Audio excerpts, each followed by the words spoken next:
Hi, welcome back to the top 5 stories of the week. I'm Daily Herald Managing Editor Perry Bergson. Let's get right after it here. Story number 5, that was about a plea date being set for a gentleman who's been charged with 2 animal cruelty charges. He was in court last week. He's going to plead out on June the 3rd.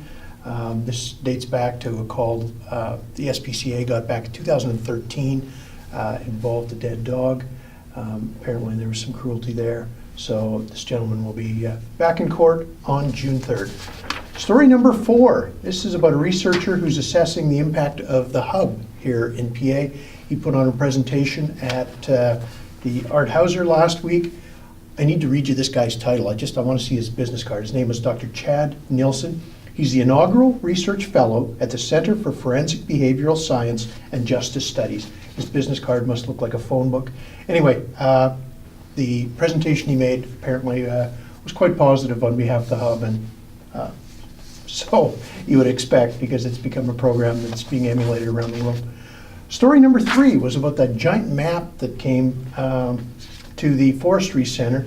It was a giant map of the boreal forests across the country. Some school kids were there. I guess by the sounds of things, just being able to stand and look down at this map gave them a greater sense of the forest in Canada and how we're losing it.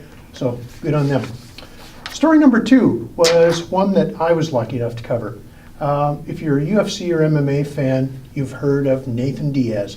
Nate Diaz, brother Nick, 2 of the most polarizing figures in the sport. 2 of the bad boys, Stockton, California.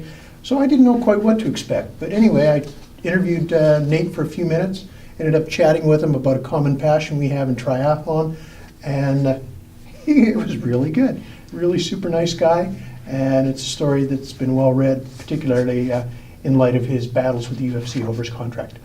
Top story of the week was a sea of teal at Carleton Comprehensive as teachers came out to support Marilyn Young, who is one of their coworkers who has battled ovarian cancer.